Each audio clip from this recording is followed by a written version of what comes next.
The passing of Queen Elizabeth II has brought into sharp focus renewed questions around the history and legacy of the British monarchy. The Queen died on Thursday at her Balmoral estate in Scotland. She was 96. Her reign spanned over 7 decades, where she oversaw years of socio-political change as the world evolved from the colonial era to a time of constitutional democracy. Now, while the late Queen's supporters say she worked hard to establish equality, her critics say she continued to reap the benefits of imperial rule. So how should this inform how the world marks this historic moment? Well, let's get the insights of Senior Research Fellow at Trade Collective, Ms. Lebohang Pheko, who joins us now via our video link. Great to have you on the program as always. Thanks very much indeed for making time. You know, I wonder whether you reckon there is room for honest reflection about the impact and the role of the British monarchy at a time like this without coming across as being insensitive, because ultimately someone has died here. Yes, someone has died, and I think that doesn't take away from the fact that our sense of human compassion for the loss of somebody who is a mother, a grandmother, and who was loved by some people in her home country does not negate or take away from the sense of accountability and honest reflection that I think we must always have when we are examining history as it is being made in this moment, what it can teach us, what it reflects back to us.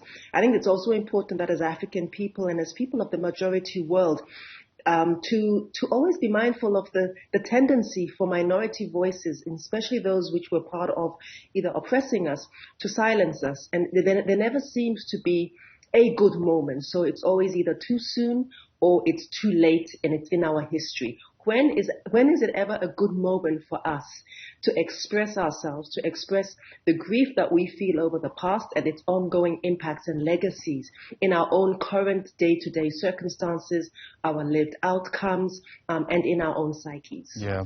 You speak about, you know, the appropriate time to supposedly move on. One can't help but feel like there is still some unfinished business around what happened during colonialism and ways through which we can try to fix that. I mean, for one, some of the jewels that are still in the presence of the British monarchy are there, and it almost feels like we're not really having a conversation about how those jewels got there and whether or not they should be returned to their rightful owners. So I spoke about this, a couple of days ago when the news first broke, that one of the key jewels that appears on the crown's head is the Star of Africa, which of course is the Cullinan diamond, which was taken from South Africa. It's got a market value now of 400 billion rands. And there's another one which was taken from India in 1805, which is one of the other crowns that she wears, also worth hundreds of billions of dollars US. In fact, it's $400 billion, I should say. Yeah. And there's another one that was taken from India, which was also worth, many, many hundreds of billions of dollars, in addition to many lands which were captured from a 10-year-old prince. And I have to say captured because there was no deed poll, there was no lease agreement, there was no mortgage that was paid. There has been no financial exchange, no agreement between ourselves and the crown, ourselves as formerly colonized people, for them to retain those items. Whatever shady dealings may have taken place between the Afrikaners and the English invaders in this country and across the Indian subcontinent has nothing to do with we as the descendants and the owners of this country, the true owners of these items. And that's just a small but very important symbolic symbolic motif of how this history still remains with us. And it has to be said also that the crown, the British royal family, have been incredibly resistant to the idea of reparations, of restoring some of these items back to their rightful owners, and not for lack of trying. And I also think it's important to abase ourselves of the notion that the royal family in the UK are people who have no eyes and ears and who don't listen to the news, who are not aware of public sentiment, to whom petitions have not been presented. Many petitions have been presented, legal actions have been presented, and they have utilized their considerable power to vet, to block, to avert any accountability using instruments of around the Commonwealth judicial legal systems, and also using a lot of their own impunity, royal impunity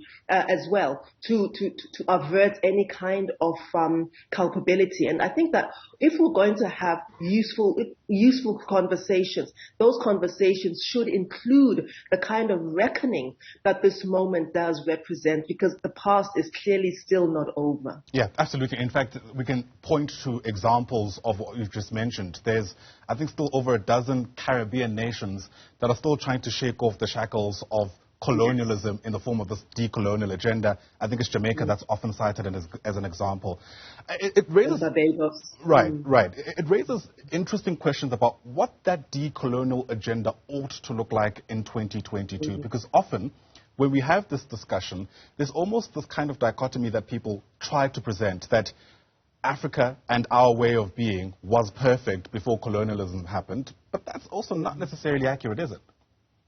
No, and I don't think anybody is saying that I am that. Nobody's suggesting that, but in the same way that Europe and their own way of being has certainly never been perfect. The difference is that they have never had external forces who have occupied their space, their land, their languages, their linguistic sovereignty, their cultural sovereignty, their financial sovereignty, their economic sovereignty for centuries under the guise of civilizing them. And I think that if we're going to speak about a world that is no longer geo-economically and geopolitically so skewed in the sense of a white imperial imagination, that's the kind of racist trope that a lot of colonial apologists use to say, well, you were fighting anyway. Well, guess what? So were they. The Vikings, what we now call France, Italy, Germany, Holland, and so on, the Netherlands, even amongst the Scandinavians.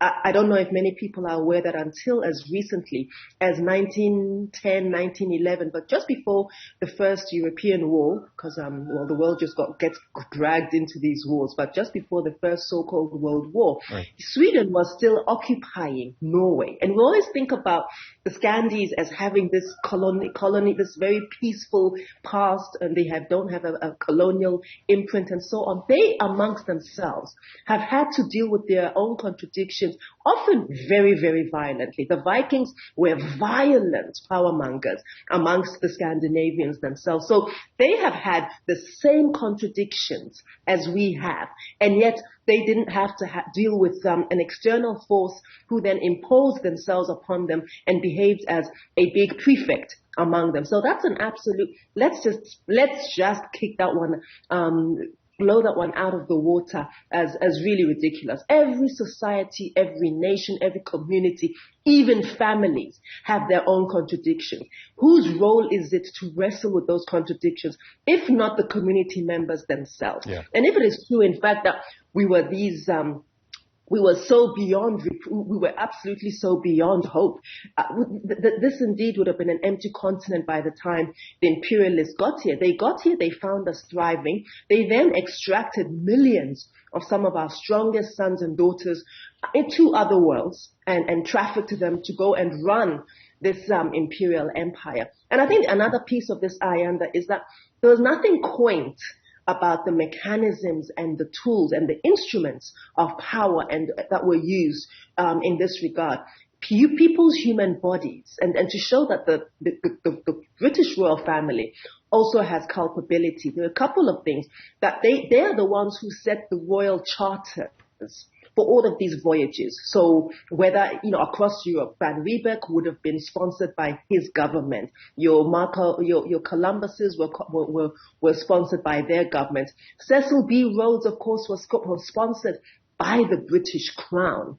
Not only that, a lot of the people who were trafficked, the so-called slaves, were branded with the first Duke of York's branding on their skin. So in a very visceral way, the branding of the royal family, the British royal family, is upon many of our forebearers. So it's not just a quaint smile and wave form of colonialism where people visit every few years from Britain and people dance around for them and then they go back. It's also linked to today's economy. The trillions of dollars and pounds that were looted from India, from the African continent through the cheap labor and this is what is still financing. And just to put it into perspective, this continues to finance the British economy today. So anybody who wants to say it's over, colonialism is finished, is really living in a parallel universe. Sure. It'd be remiss of me not to ask you this. I mean, what this moment has also done is brought up questions about the role of monarchies in society, and not just the British monarchy, but monarchies the world over.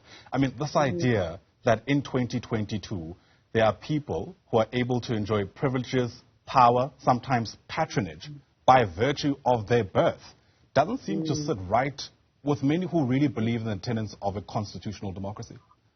It doesn't, and I think that certainly culturally, socioculturally, sociologically, we're having different reckonings with that. Even in this country, there are certain views around, particularly, I suppose the most influential monarch in this country would be the Zulu royal family. I think that these are important conversations to have. One thing that I will say, however, is that a level that sets the British royal family apart has been the extent of their reach, their avarice, of their lack of accountability, of their influence over the global stage over the last, couple of 100 years. The fact that they, in fact, were the ones who, a third of humanity, 2.5 billion people, even now through the so-called Commonwealth, are still somehow enthralled to the idea of a British royal family. So I think that the British royal family is slightly different just in its reach. It's not even the only royal family, as you rightly say, even in Europe. There's the Swedes, the Italians, the French, the Russians had a royal family until the revolution, of course, until the Bolsheviks, not that long ago, only 100 years ago. And yet this one in particular, I think has a particular toxicity. And I think there's a difference, I would say, between the extent and the fairly ceremonial role that many royal families play across the African continent and the large hegemonic role that a force and that is called and an institution that is the British monarch has played on the global stage. Absolutely fascinating stuff. Ms. Lebohang Pheko, as always, such a pleasure to speak to you. Thanks for your time today. Lebohang Pheko, of course, is a senior research fellow at Trade Collective. Once again, thanks very much indeed for your time.